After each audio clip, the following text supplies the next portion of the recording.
You like Takumi Terada and watching PADWORK for days? Well, why not consider dropping a subscribe? And the first rule of Japanese PADWORK Appreciation Club is tell all your friends about Japanese PADWORK Appreciation Club. Anyway, I'm George Hardwick, 13 and 3 professional MMA fighter, and today we'll be breaking down the PADWORK, the training of Takumi Terada, K1 champion with a very Kyokushin style. Let's get into it. Already we can see a lot from these combinations. So there he counters with a cross and a calf kick to that open side left body kick. Padman standing southpaw. And as well, when he fires back with this right hand, we're going to see him fire back to the chest, not to the pad, not to the head, going to the chest. That's an advantage of this chest pad, is that he can just hit to the chest. What's good about this? Sometimes those long southpaws, the head is miles away after you've defended the body kick, and then you want to hit the body. Also, the chest and the body, it's not going to move as much and you can off-balance them more. Then he goes to the outside calf kick from that. There's that Chizoku kick, the weave kick. Boom, he goes outside calf kick. What you see about all these Team Vaselis fighters, Noiri, Yoza, is they can calf kick incredibly well off of both sides. There he's using the left kick, twitching his right hand as a feint. You can see that there as he's going to step in. Boom, there's the left kick. Before he does, he twitched that right hand there, partly as a fake, partly to get his hips turned the other way, so that he's ready to coil in a powerful left kick rather than just a tap. Very nice on a stepping kick.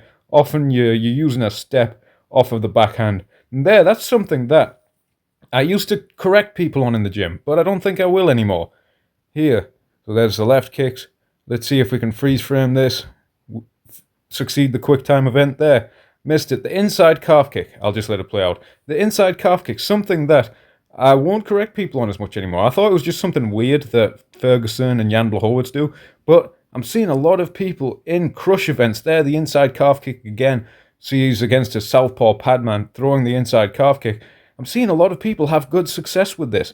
I actually think that was the kick that Noiri broke the guy's shin with in his one championship first win. And there we see from Kyokushin guys, they're happy being chest to chest, and there's such a variety of being able to kick every target of the leg, back leg, inside of the back leg, calf, inside of the shin.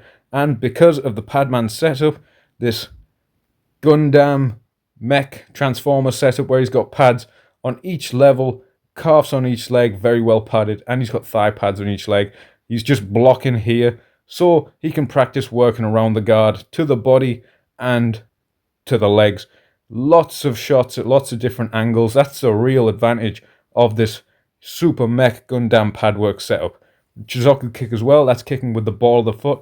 Someone correct my pronunciation. I'll just call it weeb kicking from now on. Okay, shadow boxing. See, he's just on the spot and he's in a very wide stance. A lot of the time you'll see kickboxers will have a narrow stance and then will transition to this wider stance when they get in range for punching, obviously so they can transfer weight from side to side and they've got that base to transfer and be more powerful.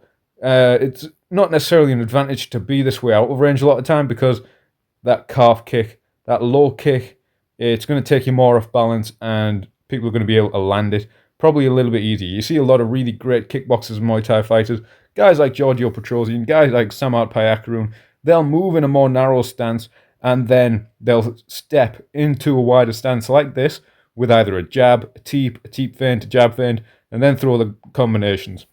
You actually saw that in boxing with Ricardo El Finito Lopez, one of my favourite boxers of all time. These bag work drills are really brilliant. It's kind of speed into power. One of the hardest things to do in striking is throw at different speeds and different intensities within the same combination. Naturally, you throw one shot hard, you want to throw all the shots hard in a combination, whereas this is a drill with Takeru doing a lot. He's throwing a lot of tapping straight punches into the power hooks, and he's bringing his kicks into it. This is much better than, say, a speedball. I would say for most people, I find speedballs irritating. There used to be one up in our gym, but people would whack it in this really disjointed rhythm. You couldn't hear yourself speak. Someone would be asking like, oh, what's the price of a monthly, this, that, and the other thing. When can I book a one-to-one? And you wouldn't be able to have a conversation, so we took that down. They're tapping at quite a fast speed with the straight punches and then putting more into the hooks. Obviously, the classic cadence striking, left hook into right low kick, and vice versa. There he's countering with the calf kick. This looks more like a warm-up before a fight, which can have a different pace, a different intensity. Look at that. That is one of the king weeb kicks. It's slightly off camera where he lands. Let's see if we can freeze frame this at the correct point. That's just a standard calf kick. Boom, there he's going. But like a front kick into the back leg. These front kicks kind of into the back leg, they're a lot more devastating than the lead leg. We see Yuki Yoza doing this. Jack Slack calls it the Yoza kick. Proper karate nerds can give me the proper name. But the lead leg here, it can brace. It can make this armor like what was the first tank with curved armor? The T-34, I believe. But it can make this curve so it protects the knee. The back leg, it's normally much straighter. It's normally turned out harder to do this. And there, as he's throwing this kick, he's keeping both hands up. Because it's such close range, people can punch you whilst you're on one leg. He's keeping both hands up. He's not really swinging an arm when he's doing this kick. Kicking to the back leg with the ball of the foot. Boom. Yoza kicking, as Jack Slack calls it. I want to know the proper Kyokushin name. I need a Kyokushin consultant to give me all the proper names, or someone just recommend a good handbook. If there's a good Kyokushin handbook, so I can just learn all the names and be true weeb PADWORK appreciator, I would really enjoy that. See, because it looks like he's warming up, you'll see a lot of single kicks with a big break between. He's edited it, but there's often a big break between these single kicks when you're warming up, because you don't want to empty the gas tank. You want to get, the breath going, but you don't want to hit that complete stretch of the lungs as well. Let's see if I put this back to the right time. There was his using the left kick as a counter right there. Left kick as a counter to the right straight. It's awkward to pad, and you need one of these big body pads for it. Let's see if I can freeze frame it at the right moment.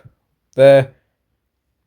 As he throws his right straight, the left kick comes up under. It's a very damaging kick.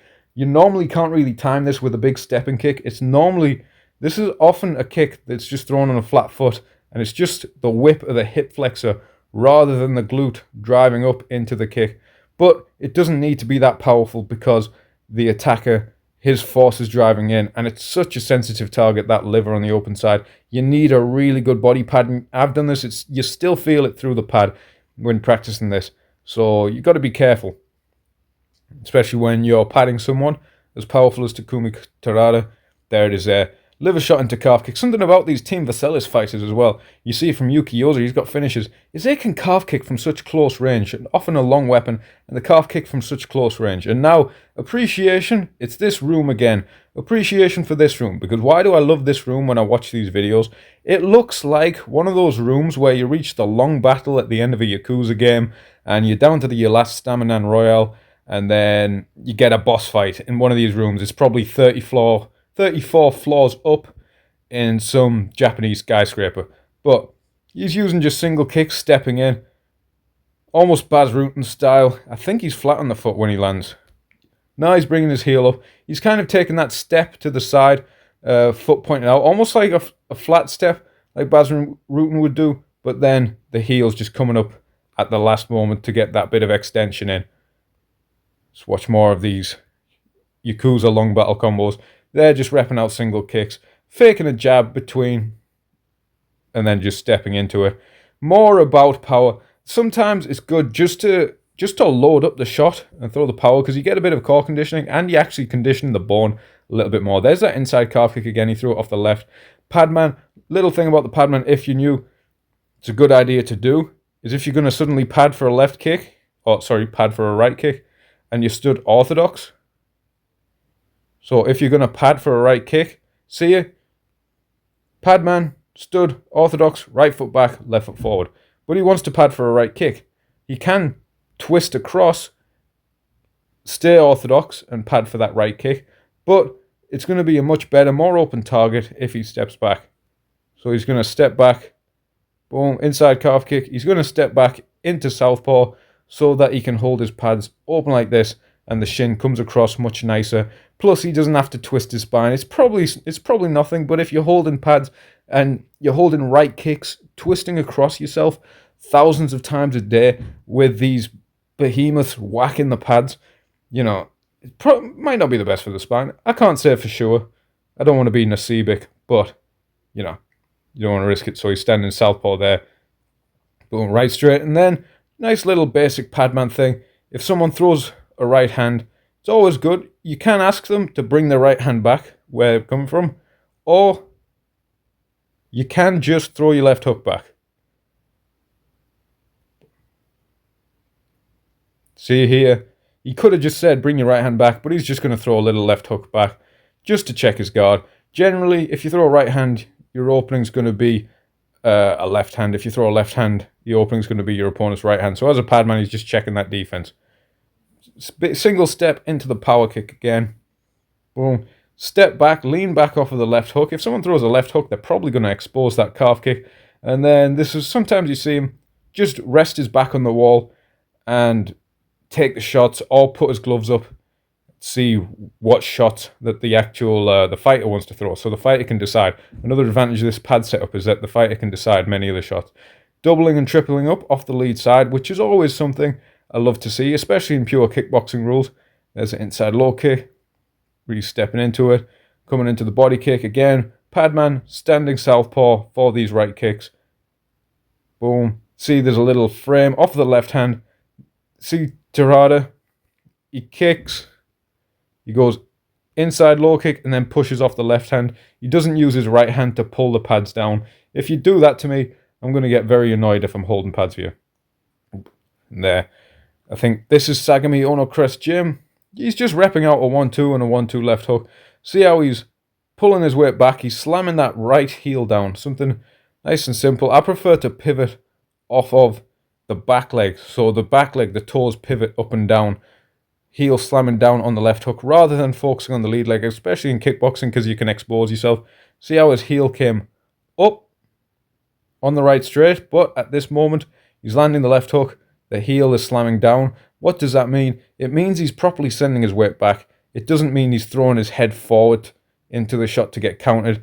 And it means both feet are on the floor so he can fire shots off of both sides. You know, a lot of the time the mistake is when people throw a left hook, they don't get the power they want because this shoulder doesn't pull back enough, the right shoulder, and they'll come way too high up on the toes, and that just sends them barreling forward. But Takumi Terada here, he's getting that good rotation. If you want to throw a good left hook, think about the right side of your body. Don't think about the left arm. There we see. Heel up, heel down. Sometimes he might leave the heel just slightly up, gripping the floor with the ball of his feet, the ball of his foot, if he's going to throw a quick low kick after. See on those multiple phases. Single kicks. He's got a heart rate monitor on. You know, when I was doing sports science, sometimes it was tricky to keep heart rate monitors on sweaty people who were just doing VO2 max tests on a stationary bike. So I imagine it must be really tricky for these to stay on and give accurate readings whilst they're doing hard kickboxing pad work and they're throwing the limbs around. That was some pad work from Takumi Terada. I've been George Hardwick. If you like the stuff, subscribe. Consider giving the Patreon a look. Have a good day. And yeah, if you're going to pad a right kick, maybe switch your own stance.